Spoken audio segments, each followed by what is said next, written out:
Namaskar and a very good evening, everyone. We are Shonar Tori, the theatre group of Rhythm Family that started performing in 2015. Since then, Shonar Tori has had the privilege of performing for all you lovely audience every year, with of course the only exception being the pandemic year of 2020. This year, we are here to present the auspicious Mahakavya Ramayana.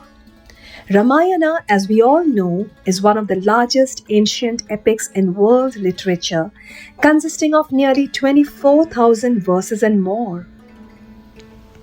Though it's very difficult to narrate the Ramayana in such a short and limited duration, besides us not being a full-fledged professional group as such, hope you all will please forgive us for any unintentional flaws and errors as we, the Rhythm family, attempt to present this act to you.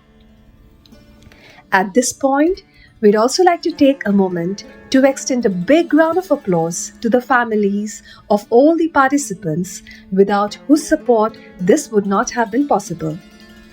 Now, with no further ado, let us dive in and take you all through the beautiful journey of Prabhu Ram Katha.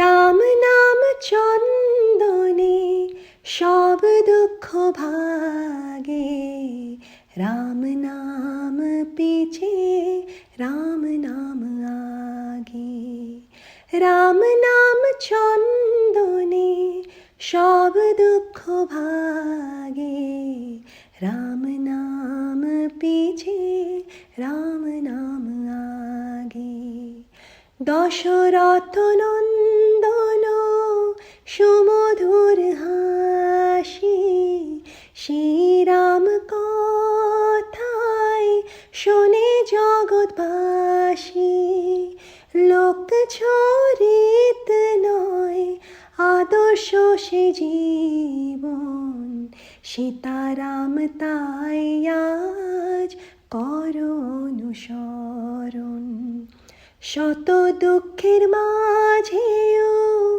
ভালোবাসায় গাথা আজ এই নিবেদন প্রভু রাম কথা রাম গুণ গান গায় তার পথে চলি ক্ষমা করো ভুল ত্রুটি কহে শালমলি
পুত্রগণ, তোমরা ধ্যানে সফল হয়েছ। আমি প্রথম বর দিতে চাই বিভীষণকে, কারণ তোমাদের মধ্যে একমাত্র তার মন সব সময় ধর্মে থাকে। বলো বিভীষণ, কি বর প্রার্থনা করো? প্রভু, আপনি অন্তর্যামী, সবার মনের ইচ্ছাই আপনি জানেন। আপনি আমায় আমার যোগ্য বর প্রদান করুন। আমি অত্যন্ত প্রসন্ন হলাম বিভীষণ। শোনো বিভীষণ, আজ থেকে তুমি অধর্মের পথে কোনোদিন যেতে পারবে না। বিনা শিক্ষা লাভ করেও সংসারের সমস্ত জ্ঞান তুমি প্রাপ্ত করবে। সংসার তোমায় ঋষি এবং একজন ধর্মাত্মা নামেই জানবে। তোমার ধর্মনিষ্ঠার কারণে শ্রী ভগবানকে তুমি তোমার মিত্র হিসেবে পাবে। আমি ধন্য প্রভু। বলো রাবণ, তোমার কি ইচ্ছা? পরমপিতা, আমার সব চাই, সব সব কিছু। আর চাই অমরত্ব। অমরত্ব? অসম্ভব। 10 বার শিরুচ্ছেদ করে আমায় অর্পণ করেছ, তাই তোমায় দশানন প্রদান করছি, এবং তুমি যেসবের যোগ্য তাও প্রদান করছি। হে পরমপিতা, তবে দেবতা বা দানব যেন আমায় বধ না করতে পারে, আপনি আমায় সেই বর প্রদান করুন। তথাস্তু। প্রণাম পরমপিতা। দশানন রাবণ, তোমার মতো শক্তিশালী ব্রাহ্মণ না কোনোদিন জন্মগ্রহণ করেছেন, না কোনোদিন করবে। কিন্তু আবার কিন্তু কিন্তু কিন্তু কি পরমপিতা? কিন্তু তোমার শরীরে যে দৈত্য রক্ত বইছে তাকে উত্তেজিত হতে দিও না, নয়তো আমার এই বরগুলির কোনোটিই কাজে আসবে না। হে মহাদেহী কুম্ভকর্ণ, এবার জানাও তোমার কি ইচ্ছা।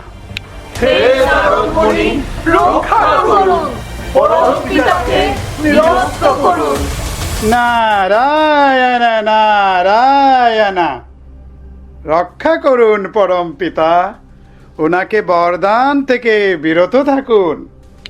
বরদানের সময় তুমি কেন বাধার উৎপন্ন করলে নারদ?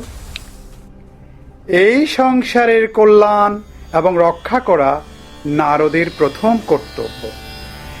কোনো বরদান ছাড়াই 3 লোকে ভয়ানক কুম্ভকর্ণের উৎপাত ও অত্যাচারে সবাই অতিষ্ঠ। এ তো আপনার অজানা নয়। এ এখনো পর্যন্ত অগণিত নারী, পুরুষ ও পশুপক্ষীকে ভক্ষণ করেছে। আপনার আশীর্বাদ সমস্ত মানব জাতি ও পশু জাতির উপর অভিশাপের কারণ হয়ে যাবে।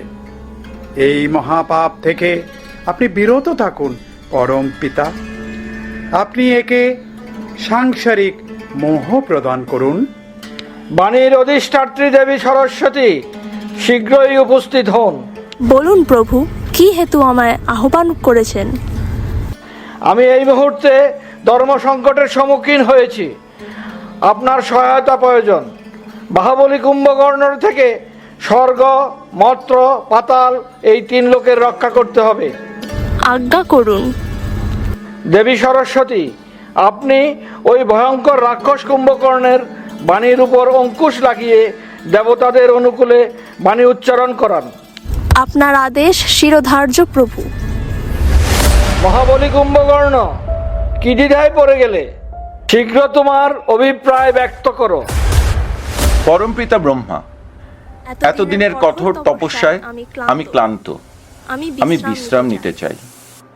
আপনি আমায় এমন বরদান করুন যাতে আমি অনেক বর্ষ ধরে ঘুমোতে পারি, আর নিদ্রাকালে আমার যেন ক্ষুধা তৃষ্ণার উৎপত্তি না হয়। আস্তু।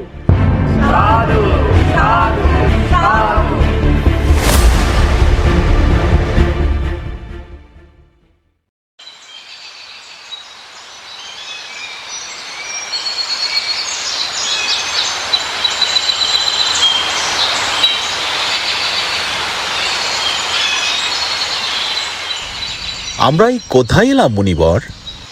এটি তাতক বন। তাতক বনের এই অংশে থাকে ভয়ানক তারকা রাক্ষসী। মুনি অগস্ত্যের অভিশাপে যিনি এই বিশালকায় ভয়ঙ্কর রূপ পেয়েছেন, এর হাত থেকে মুনিজনকে রক্ষা করবার হেতুই তোমাদিগকে আমি এখানে সঙ্গে করে নিয়ে এসেছি। কিন্তু তিনি একজন নারী, আমি তাকে বধ করতে পারি না। রাম, ভুলে যেও না, তোমার শরীরে বইছে ক্ষত্রিয় রক্ত, আর ক্ষত্রিয়ের সবচেয়ে বড় ধর্মই হলো দুর্বলকে রক্ষা করা। ক্ষমা করবেন ঋষিবর, আমি ভুলে গিয়েছিলাম যে আমি প্রতিজ্ঞাবদ্ধ পিতার কাছে আপনার আদেশ পালন করার জন্য।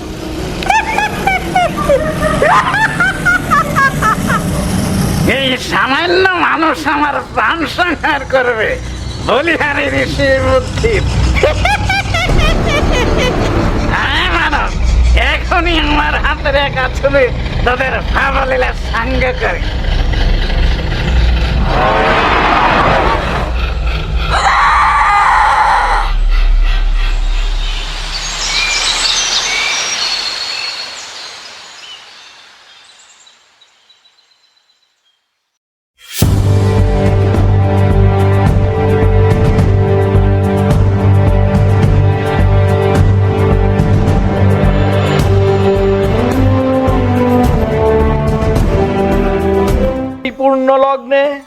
রাজপুত্রী জানকীর স্বয়ম্বর সভায় উপস্থিত হওয়ায় সম্মানীয় জনদের জানাই ধন্যবাদ।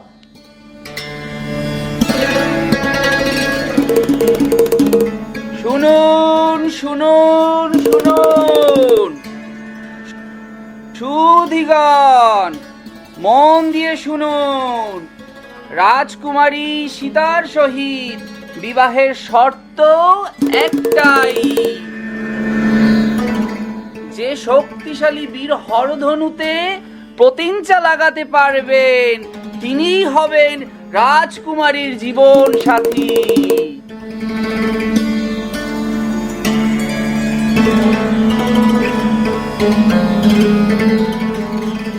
এই আর এমন কি কঠিন কাজ, আমি এখনই করে দেখাচ্ছি।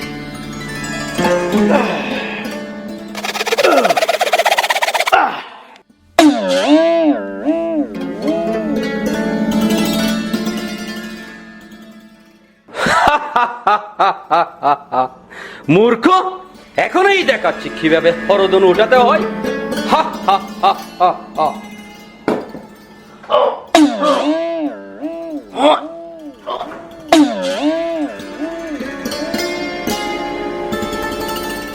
তবে কি আমার সীতার বিবাহ সম্ভব হবে না?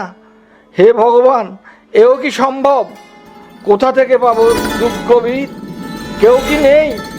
কেউ কি নেই বীরভুজ্ঞা দেশে? একজন বীরও কি নেই যিনি আমার সীতার যোগ্য, এই হরধনুতে প্রতিঞ্চা লাগাতে সক্ষম? দাদা, আমার মনে হয় আপনি সেই যোগ্য বীর। মুনিগণের আশীর্বাদে আপনিই সক্ষম হবেন। অতি উৎসাহ ভালো নয় ভাই। যে কোনো পরীক্ষার আগে সংযত হয়ে মনোনিবেশ করাটাই প্রথম জরুরি।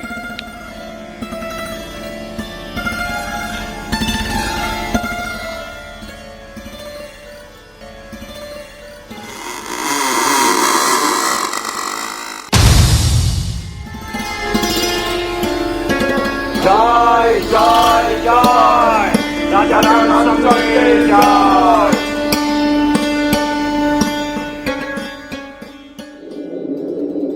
এত আনন্দের মাঝে অযোধ্যায় এলো শোকের ছায়া। দাসী মন্থরা ও রানী কৈকেয়ীর ষড়যন্ত্রে 14 বছরের বনবাসে চললেন রাম। বলা বাহুল্য, রাজকুমারী সীতা এবং প্রিয় লক্ষণ হলেন সাথী।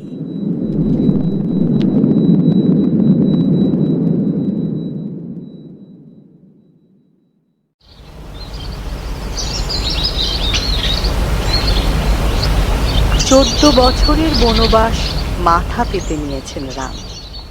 স্ত্রী সীতা ও ভ্রাতা লক্ষণ সহিত এসে পৌঁছলেন পঞ্চবটী বনে। পালন করছেন সাত্ত্বিক সুখী জীবন। ফল মূল আহার তাদের। পালা করে প্রহরায় থাকেন রাম এবং লক্ষণ। নির্বিঘ্নেই কাটছিল তাদের দিনগুলি। বিধির করুণ পরীক্ষা দেখুন। একদিন উপস্থিত হলেন রাবণ রাজার বোন রাজকুমারী শূর্পণখা। কুপ্রস্তাবে বিরক্ত হয়ে লক্ষণ তার নাক কেটে ফেললেন। তারপরের কাহিনী আমাদের সবার জানা।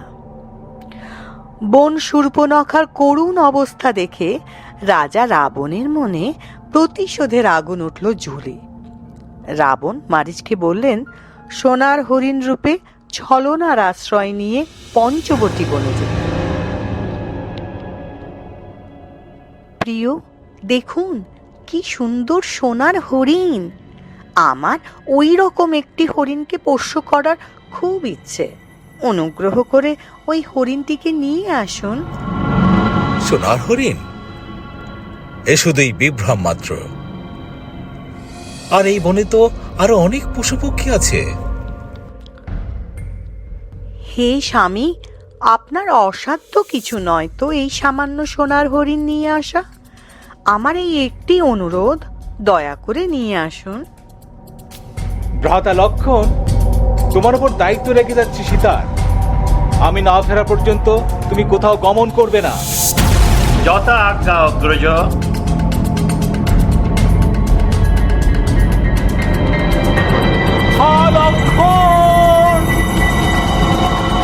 হে দেবর, আপনি কি বধির হয়ে গেছেন?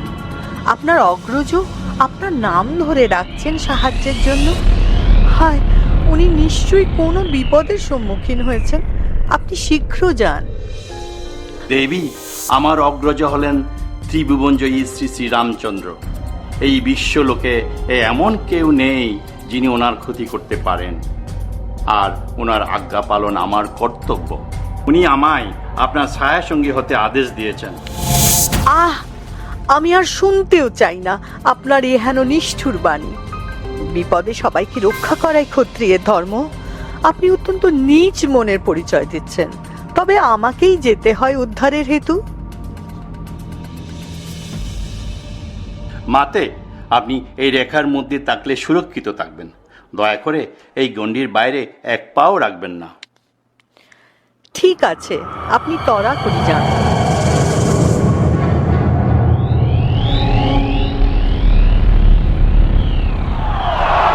ভিক্ষাম দেহি, ভিক্ষাম দেহি, ভিক্ষাম দেহি, ভিক্ষাম দেহি।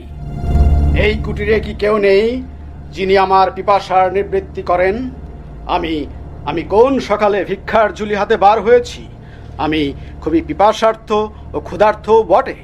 দয়া করে আমার ক্ষুধার নিবৃত্তি করুন। মুনিবর, এই নিয়ে আমাদের আশীর্বাদ করুন। আমি ত্রিসন্ধ্যা জপকারী, সর্বস্ব থেকে সন্ন্যাসী। গৃহস্থের কুটিরে পদার্পণ আমার পক্ষে সম্ভব নয়। আমি অপারগ হে মুনিবর। আমি এত দূর থেকে দুর্গম জঙ্গল পেরিয়ে ভিক্ষা নিতে আসতে পারি, আর কুটির হতে 2 পা দূরত্ব আপনি অতিক্রম করতে পারেন না। শরণ আছে তো, ব্রাহ্মণের অভিশাপে কি হতে পারে? আমি আপনাকে অভিশাপ দিচ্ছি। দয়া করে ক্রোধিত হবেন না আপনি। আমি এখনই আসছি।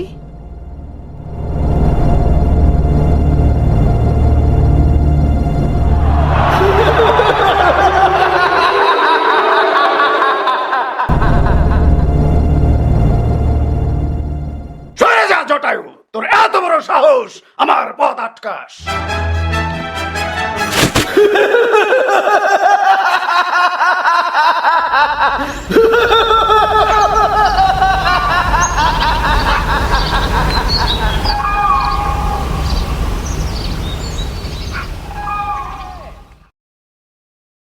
শীতে,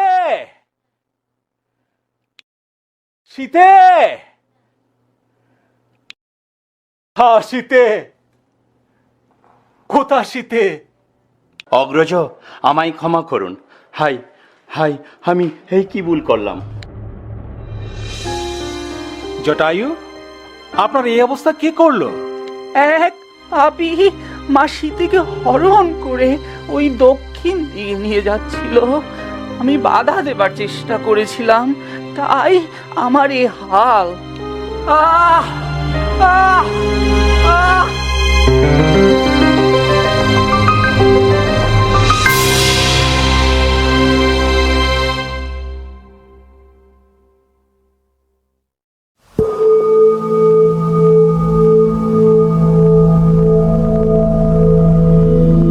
ঋষ্যমুখ পর্বতে এসে পৌঁছলেন রামচন্দ্র। সেখানে সুগ্রীব, তাঁর ভাই রাজা বালির ভয়ে লুকিয়েছিলেন। 2 জন সাধু বেশী মানবকে ঋষিমুখ পর্বতে ঘুরে বেড়াচ্ছেন শুনে সুগ্রীব তার বিশ্বস্ত অনুচর হনুমানকে পাঠান তাদেরকে পরীক্ষা করতে।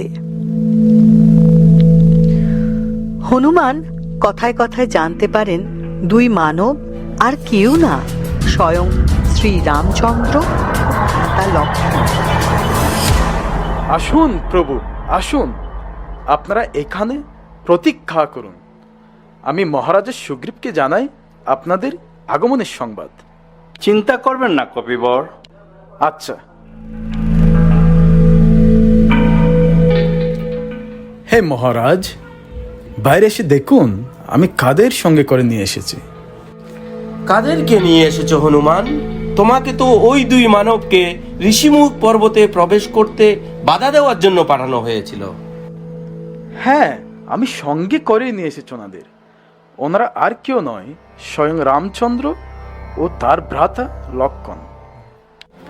রামচন্দ্র, এখনই চলো, এখনই চলো। রঘুনন্দন, ইনি হলেন মহারাজের সুগ্রীব, আর মহারাজ ইনি হলেন রঘুকুল তিলক রামচন্দ্র, আর ইনি ওনার ছোট ভাই লক্ষ্মণ। হে প্রভু, আপনারা এই ঋষিমুখ পর্বতে আসায় আমি অত্যন্ত আনন্দিত। আমাদের প্রণাম গ্রহণ করুন। আমি দশরথ নন্দন রাম মহারাজ সুগ্রীবকে প্রণাম জানাচ্ছি। আপনি এক সিংহাসনবিহীনকে মহারাজ বলে সম্বোধন করলেন। আপনি মহানুভব। মহানুভব নই আমি, আপনাকে রাজ সিংহাসনে দেখতে চাই। আমার হৃদয়ের অভিপ্রায় ব্যক্ত করলাম মাত্র। আমি ধন্য প্রভু। আসুন, আসন গ্রহণ করুন। ইনি হলেন মহাজ্ঞানী জাম্ববান। প্রণাম মহাজ্ঞানী। প্রণাম প্রভু। এরা আমার পরিষদবর্গ ও পরম অনুগত। হে রাঘব, এরা আমার খুব কাছে। আপনি পরম ভাগ্যবান মহারাজ। এই রকম অনুগত ও সঠিক পথ প্রদর্শনকারী পরিষদ খুবই দুর্লভ। হে রঘুকুল নন্দন, আপনার উদার বচনে আমরা সম্মানিত বোধ করছি। হনুমানের মুখে আপনার ঋষিমুখ পর্বতে আসার হেতু আমরা জানতে পেরেছি। আমার গভীর বিশ্বাস আপনারা দুই বীর একে অন্যের পরিপূরক হবেন। মহারাজ, যেই পরিবারে ভাই ভাই মিলেমিশে একসাথে থাকে এমনই ঘরকে পৃথিবীতে স্বর্গ বলা হয়। আপনারা দুই ভাই একসাথে থাকতে পারলেন না কেন? এই বড়ই বেদনাদায়ক। আপনি যথার্থ বলেছেন প্রভু।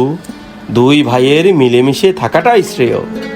কিন্তু বালি যে আমায় পদাঘাত করেছে এবং রাজ্য থেকে বের করে দিয়েছে, আর শুধু তাই নয়, সে আমার প্রাণাধিক প্রিয় স্ত্রী রুমা তাকেও আমার কাছ থেকে ছিনিয়ে নিয়ে গেছে।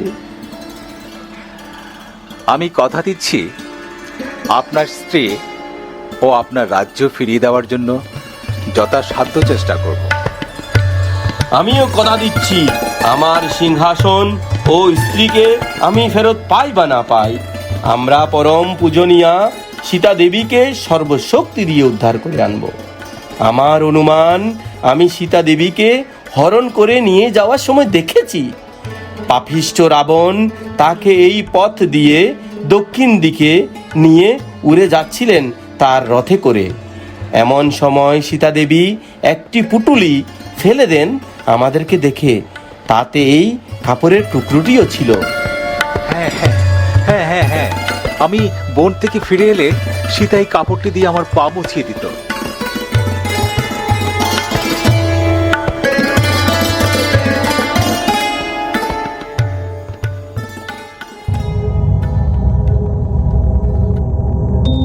বালি, এই বালি, কোথায় তুই? কাপুরুষের মতো মুখ লুকিয়ে প্রাসাদে বসে আছিস? বাইরে এখনই আয় বলছি, বাইরে আয়, তোকে আজকে আমি দমন করব। মূর্খ, আবার আসলি এখানে দেখি। গতবারের থেকেও কিছু শিক্ষা হয়নি বুঝি? তুই ছলে বলে আমার বউ ও সিংহাসনকে হরণ করেছিস। মহাপাপী, আজ তোকে আমি মল্লযুদ্ধে আহ্বান করছি। হা হা হা হা, কি সাহস! বউ, সিংহাসন হরণ করেছি, বেশ করেছি। তুই যোগ্যই নস। যা তুই যেখান থেকে আসলি, নইলে আজ মৃত্যু খাকে বলে তুই দেখবি। আচ্ছা, যুদ্ধে আসতে চাইছিস না দেখি। কিরে, ভয় পেয়ে গেলি নাকি? দাঁড়া, দেখাচ্ছি মজা।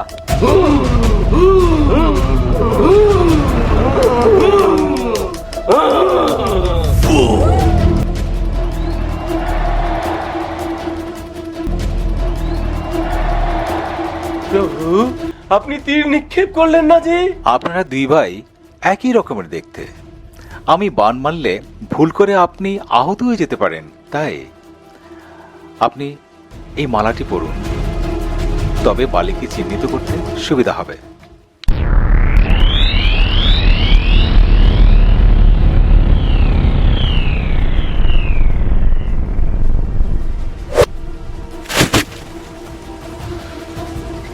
জয় জয় রাজা সুগ্রীবের জয়, শ্রী শ্রী রামচন্দ্রের জয়।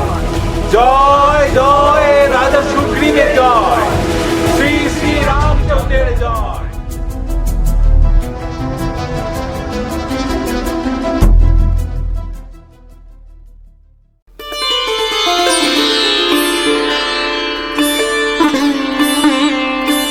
হে সুগ্রীব, আমরা আপনার কাছে এটি আশা করিনি।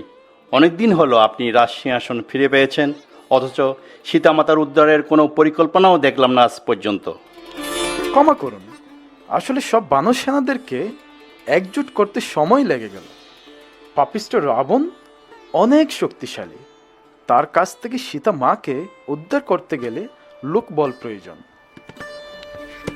ভাই লক্ষণ, ক্রোধ করা ভালো নয়। আর বীর হনুমান যখন বললেন সেনাদের একজোট করেছেন সুগ্রীব, সে তো উত্তম কথা। হে প্রভু রামচন্দ্র, আমি এখনই আমার বানর সেনাদের বিভিন্ন দিকে পাঠিয়ে দিচ্ছি সীতামার অবস্থান কোথায় সেটা জানার জন্য। ধন্যবাদ কবিরাজ, কথা রাখার জন্য। আমি ভাই লক্ষণের হয়ে ক্ষমা চাইছি। এই বাহুবলী হনুমান, আমার শুধুই মনে হচ্ছে তুমি সেই যে আমার খবর আমার প্রিয় সীতার কাছে পৌঁছে দেবে। হায় প্রভু, আমি দাসানুদাস, আমি গর্বিত বোধ করছি। দাসানুদাস কি? তুমি আমার প্রিয় ভাই ভরতের সমান। এই অঙ্গুরীয়টি তুমি রাখো তোমার সঙ্গে। এইটি রামদূতের পরিচয়, অন্যথা সীতা আশ্বস্ত হবেন না। যথাজ্ঞা প্রভু।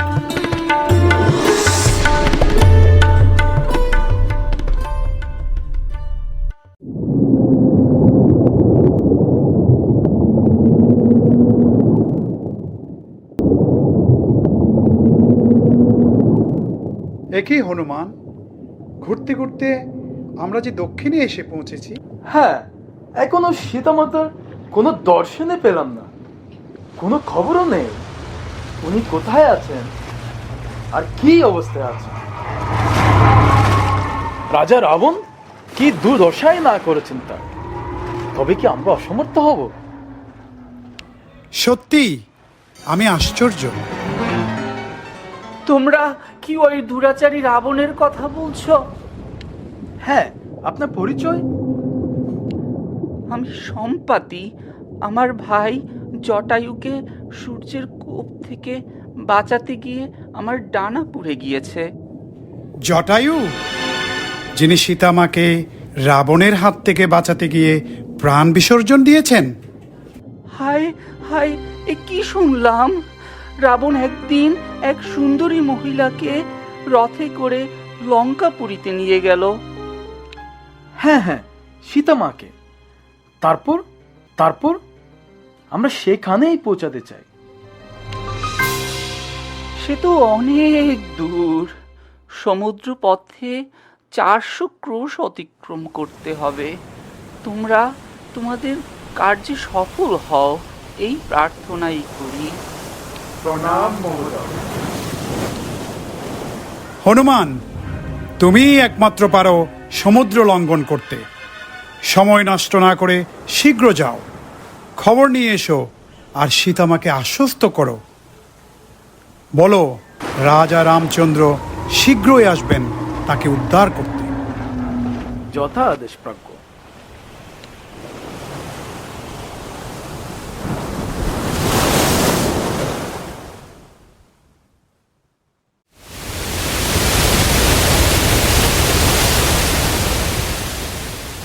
হনুমান লাফ দিলেন লঙ্কার উদ্দেশ্যে। যাত্রাপথে প্রথম উদয় হলেন মৈনাক পর্বত। তারপর রাক্ষসী সুরসার আবির্ভাব হলো মহাসমুদ্র। কে আপনি? আমার রাস্তা রোধ করলেন? আমার নাম সুরসা, আমি ক্ষুধার্ত, তোমাকে খেয়ে তৃপ্তি লাভ করতে চাই। কিন্তু আমি তো প্রভু রামের সেবায় যাচ্ছি। ক্ষুধার্তকে খাদ্য দান প্রথম কর্তব্য। আমার খাবার হয়ে যা, ধর্ম পালন কর। ভালো কথা, মুখ খুলো, আমি আসছি।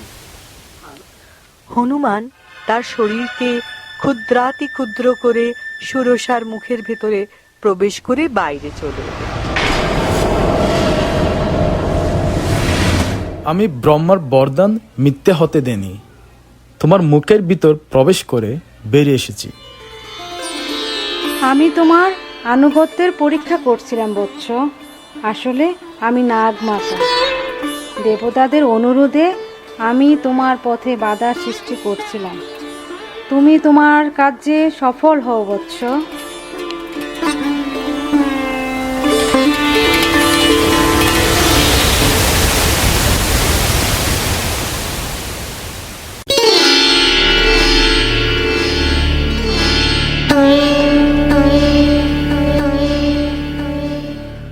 অশোক কানন। দেবী সীতা মলিন বস্ত্রে বিলাপ করছেন। রাজকন্যা তিনি, কিন্তু তার করুণ দশা দেখুন দর্শক। জীবনে কত সময় আমাদের করুণ পরিস্থিতির মধ্য দিয়ে যেতে হয় ছোট্ট ভুল, একটা ছোট্ট ভুলের জন্য। রামায়ণের থেকে শিক্ষা নেই আমরা, বিশ্বাস তো করবেন সবাইকে, কিন্তু ভাবুন কেউ ছল করছে না তো আপনার সাধুতার সুযোগ নিয়ে? আর কিছু কিছু নিষেধ মানার প্রয়োজন আছে, নয়তো এই যে রাজা রাবণের প্রবেশ। হে সুন্দরী,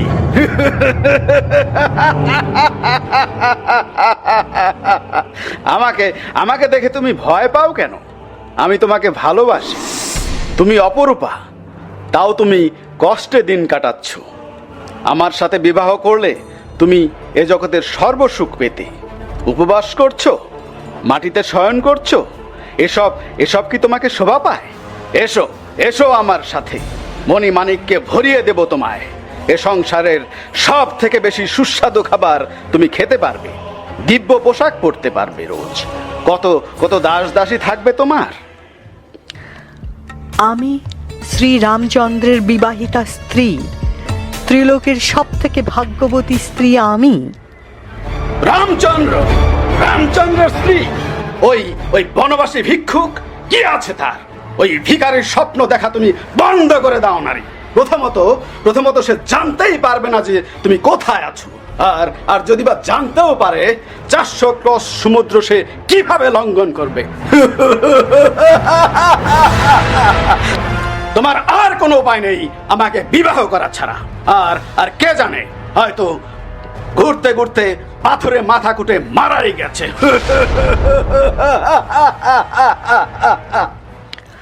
হায়, আমি পতিব্রতা নারী, আমি রাজবংশে জন্মেছি, পবিত্র বংশে বিয়ে হয়েছে আমার। আমি কোনো নিন্দনীয় কাজ করতে পারি না।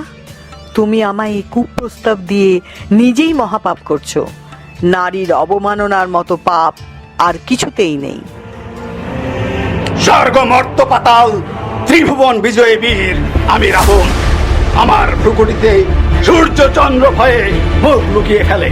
আমার গর্জনে হিমালয় থর থর করে কাঁপে। ত্রিভুবন আমার আদেশ অনুযায়ী চলে। সবাই আমায় ভয় পায়। এতই যদি সাহসী তুমি, তবে কেন ছল করে নিয়ে আসতে হলো আমাকে? মূর্খ নারী, জানো আমি এখনই এই চন্দ্রহাস খড়গ দিয়ে তোমার মাথা কেটে ফেলতে পারি। মৃত্যুর হাত থেকে যদি বাঁচতে চাও তো নিজের ইচ্ছে আমার কাছে চলে এসো। আর তুমি যদি বাঁচতে চাও, এখনই প্রভু রামচন্দ্রের শরণাগত হও। তিনি দয়া ধর্মে বিশ্বাসী, নিশ্চয়ই ক্ষমা করে দেবেন। আমাকে আমার প্রভুর কাছে পাঠিয়ে দাও, নয়তো পুরো লঙ্কা ধ্বংস হয়ে যাবে। হে চন্দ্রহাস খাঁড়া, আমায় রক্ষা করো। আমি আবার ফিরে আসব, ভিখারি রাম।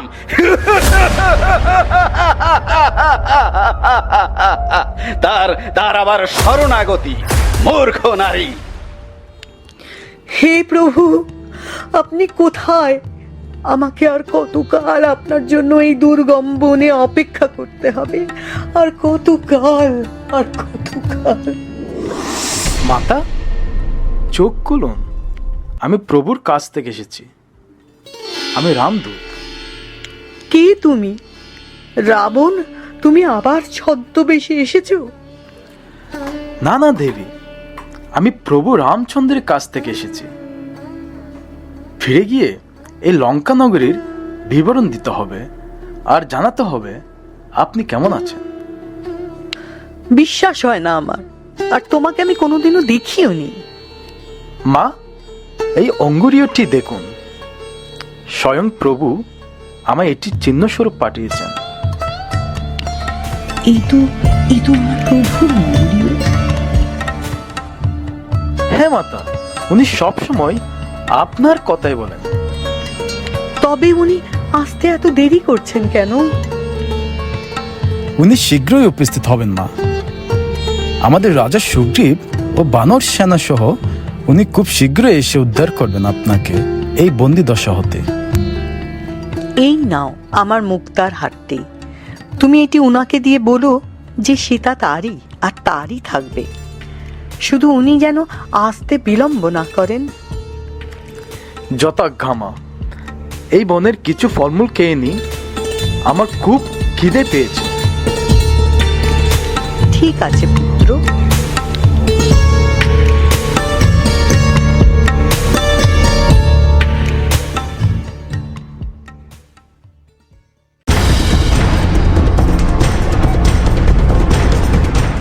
এই সিপাহীরা, এক্ষুনি একে বেঁধে ফেলো। মেঘনাদ ব্রহ্মাস্ত্র প্রয়োগ করেন। হনুমান ব্রহ্মার উপর আনুগত্য দেখিয়ে ধরা দেন। মহারাজ, শাস্ত্রে আছে দুধ যদি শত্রুর মতো আচরণও করে তবু সে বধের যোগ্য নয়।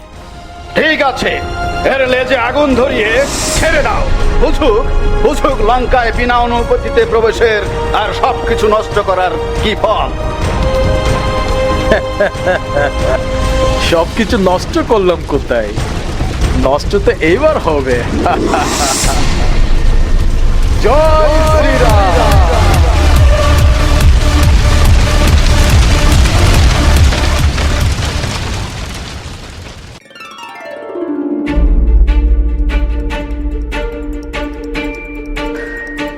হনুমান ফিরে এলেন ঋষিমুখ পর্বতে। সীতার গলার হারটিকে দেখে আশ্বস্ত হলেন রাম। সমুদ্রদেবের নির্দেশ অনুযায়ী বানর সেনাপতি নলের সহায়তায় তৈরি হলো রাম সেতু, যা কিনা ভাসমান পাথর দিয়ে তৈরি করা হলো। রামচন্দ্র ও তার বানর বাহিনী এসে উপস্থিত হলো লঙ্কার সমুদ্র তটে। কি সৌভাগ্য! আসুন মহারাজ বিভীষণ, বসুন অনুগ্রহ করে।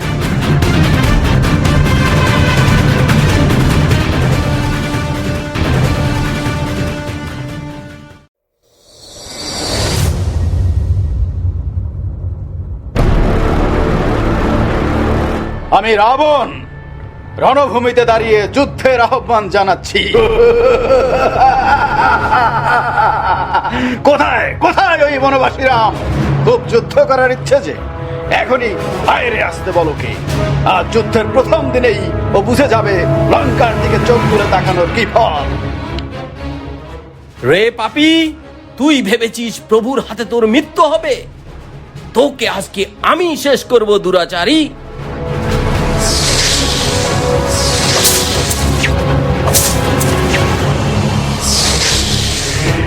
তোমার তো দেখছি যুদ্ধের নিয়মেই জানা নেই। মূর্ছিত লোকের উপর প্রহার। যাও প্রাথমিক শিক্ষা নিয়ে এসো।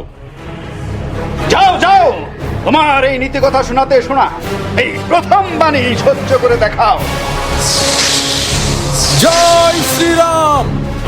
বাহ বাহ বাহ বাহ বাহ, আমাকে টলিয়ে দিলে। এবারে তোমার পালা। তোমার গায়ে তো খুব জোর দেখছি, কিন্তু জানো দুঃখের ব্যাপারটা কি? আরে রাখো তোমার দুঃখের ব্যাপার। তুমি তোমার শক্তি অধর্মের কাজে লাগাচ্ছ। তোমার এই হেন দুর্দশা।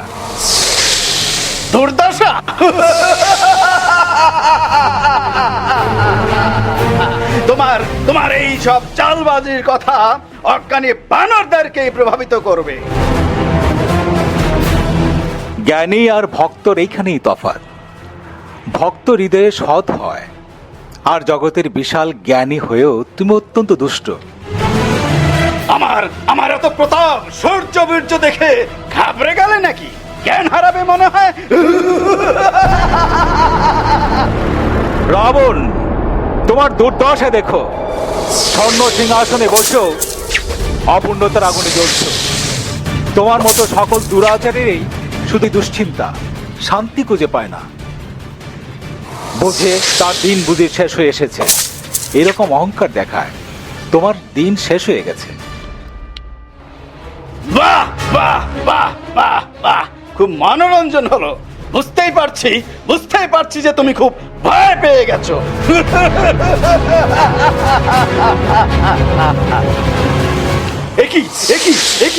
এবার তো দেখাই যাচ্ছে না, কখন ছাড়ছে কখন যে কোথায় গিয়ে লাগছে ঠিক বোঝাই যাচ্ছে না।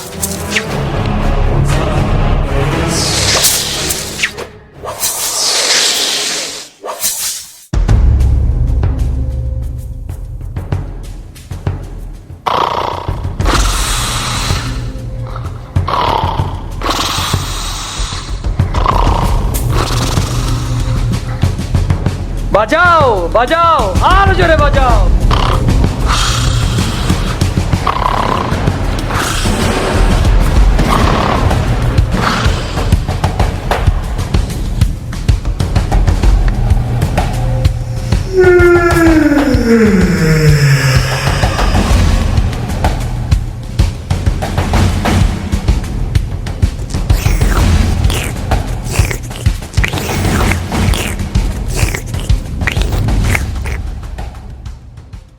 বাহ, তৃপ্তি হলো। এবার বলো বীরপক্ষ, এমন অসময়ে কেন আমার ঘুম ভাঙালে? রাজা রাবণের নির্দেশে আপনাকে জাগানো হয়েছে হে বীর। লঙ্কেশের বিপদ হলো নাকি? কি হয়েছে? লঙ্কা সুরক্ষিত তো? এখনো পর্যন্ত লঙ্কা সুরক্ষিত, কিন্তু যুদ্ধ শুরু হয়েছে আর চারদিক থেকে বানর সেনারও লঙ্কার উপর আক্রমণ করেছে। বানর সেনা? কিন্তু বানর রাজ বালির সাথে তো আমাদের সন্ধি ছিল। রাজা বালি মৃত, আর ভাই সুগ্রীব এখন বানর রাজা। বনচারী রামের সহায়তা করছেন। কেন এই রাম কেন আক্রমণ করলো? রাজা রাবণ ওনার পত্নীকে হরণ করে এনে অশোক বাটিকায় রেখেছেন। সাক্ষাৎ জগদম্বাকে হরণ? এরকম দুর্বুদ্ধি? ভ্রাতা, লঙ্কার সামনে সমূহ বিপদ। এই সময় তুমি একাই পারো লঙ্কাকে বাঁচাতে। যথা আজ্ঞা ভ্রাতা।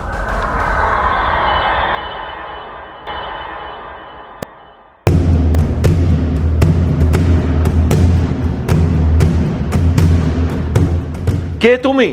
সুগ্রীব? আমি হনুমান। ও, তবে তুমিই লঙ্কাকে লণ্ডভণ্ড করেছো। আজ তবে পাওনা গন্ডা মিটিয়ে দিবে এই কুম্ভকর্ণ।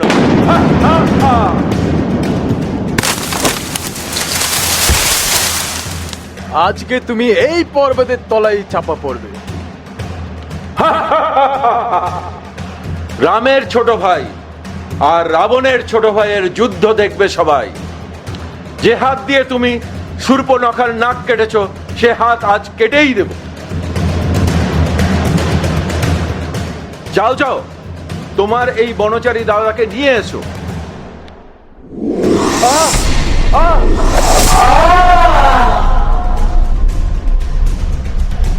পাপীর সঙ্গদোষে মারা গেলেন নির্দোষ প্রাণ কুম্ভকর্ণ।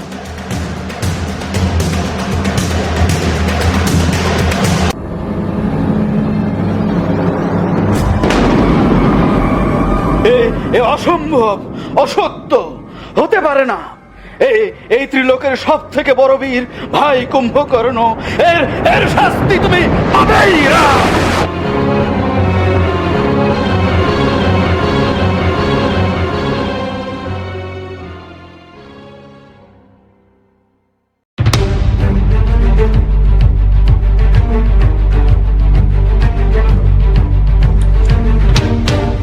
সাত দিন ধরে চলল বিষম যুদ্ধ। স্বর্গ, মর্ত্য, পাতাল উঠল কেঁপে। ত্রিভুবনে এমন যুদ্ধ কেউ কোনোদিনও দেখেনি। সূর্যের তেজ ছিল ম্লান, থরথর করে কাঁপছিল পাহাড় পর্বত। আকাশ বাতাসে ধ্বনিত হচ্ছিল দেবতাদের বাণী, জয় হোক শ্রীরামের, জয় হোক ধর্মে, জয় হোক সত্যে, জয় হোক, জয় হোক, জয় হোক।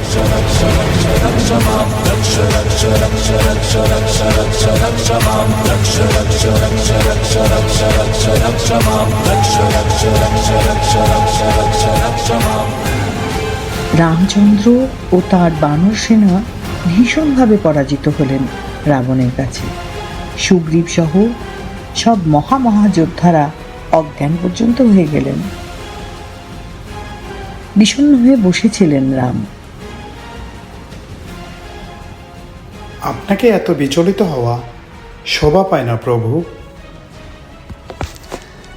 না জাম্বুবান, আমি বিচলিত নই, কিন্তু আমি দেখলাম মা শক্তিযুদ্ধ করছিলেন, রাবণ নয়।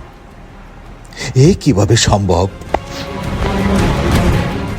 প্রভু, আপনিও দেবীর পূজা করতে পারেন, আর সবাই এই অকাল বোধনকে শারদীয়া নামেই জানবে।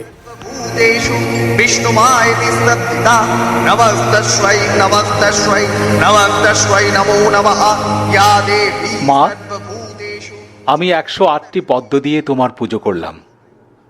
এই নাও শেষ পদ্মটি। এ কি, কোথায় গেল শেষ নীল পদ্মটি? প্রিয়া কি উদ্ধার হবে না? হায় হায়, এই দুর্দশার শেষ কোথায়? ঠিক আছে, মাতা কৌশল্যা আমায় রাজীব নয়ন বলতেন। আজ তবে আমার চক্ষুপথে সারা হোক তোমার পূজা।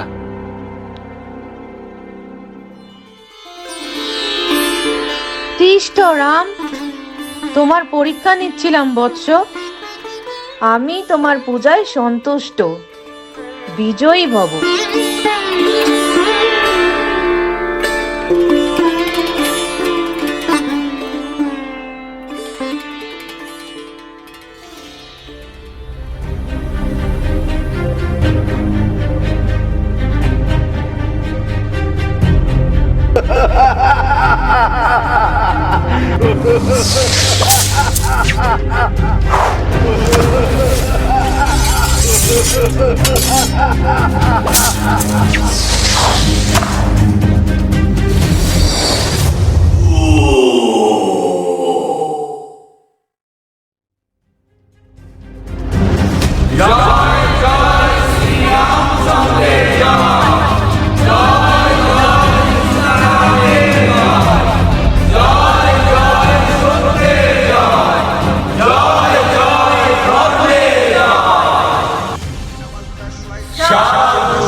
सर्वभूतेषु छायारूपेण संस्थिता नमस्तस्मै नमस्तस्मै नमस्तस्मै नमो नमः या देवी सर्वभूतेषु।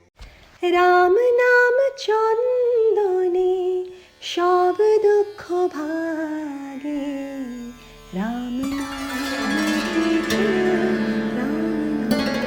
Thank you very much. ধন্যবাদ আমাদের সোনার তরী নাট্যদল। I hope all of you enjoyed, and I will take a couple more minutes.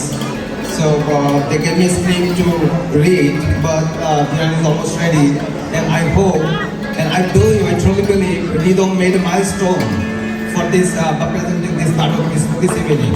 Thank you so much. So এই নাটকটির সংলাপ পরিচালনা এবং মঞ্চায়ন করেছেন মিসেস শালমণি গুহ। দিদি একটু সামনে আসবেন প্লিজ। এবং মিউজিক এবং সংলাপ প্রযোজন সর্বাত্মক সহযোগিতা করেছেন মিস্টার শৈবাল গুহ দাদা। এবং মঞ্চসজ্জায় যিনি ছিলেন মিস্টার বিকাশ পোদ্দার। বিকাশ দা কোথায় আছেন? Please give him a big round of applause. because he did all our decorations. আর চরিত্রায়নে যারা ছিলেন, রামের চরিত্র তিনি ছিলেন, I believe he is more appropriate for this character. Our dear and dear friend, dearest friend, Mr. Shimul Saha. লক্ষণের চরিত্র ছিলেন অপূর্বনাথ, ব্রহ্মা জনক রাজা চরিত্র ছিলেন দিলীপ সাহা, আর রাবণের ভূমিকায় ছিলেন mister Suhas Sarkar. Don't be scared tonight with হাসি। বিভীষণ, চারণ, Jatayu, Sampati, Mr. Shobhit Mandal, he played 4 roles. Give him a big round of applause. কুম্ভকর্ণের ভূমিকায় ছিলেন মিস্টার মৃন্ময় ভক্ত। বিশ্বমিত্র, নারদ, জাম্বুবান, এই 3 চরিত্রে ছিলেন রাজীব মজুমদার। রাজীব সরস্বতী দেবীর ভূমিকায় ছিলেন ঐশী গুহ। লম্হর, রাইট? ইয়া, ভেরি গুড। সীতার ভূমিকায় ছিলেন পরিচালক শালমলী গুহ। হনুমান ভূমিকায় ছিলেন প্রবল নাথ। প্রথম রাজকুমার চন্দন চৌধুরী। বালি সেকেন্ড রাজকুমার, এই 2 চরিত্রে ছিলেন প্রণতোষ নাথ। সুগ্রীবের ভূমিকায় ছিলেন স্বপন নাথ। নাগমাতা জয়শ্রী সরকার। রাজকুমার অক্ষয় সেনাপতি ভূমিকায় ছিলেন অজয় সেন এবং মা দুর্গার ভূমিকায় ছিলেন সংযুক্তা ভক্ত এবং তারকার ভূমিকায় ছিলেন মানিকদা এবং কয়েকজন শিশু শিল্পী ছিলেন মিতু সরকার, মিতু আসুন, ঈশান, আদিত্য এবং Ridita. I hope I covered everyone, right? Thank you so much. Let's enjoy the show.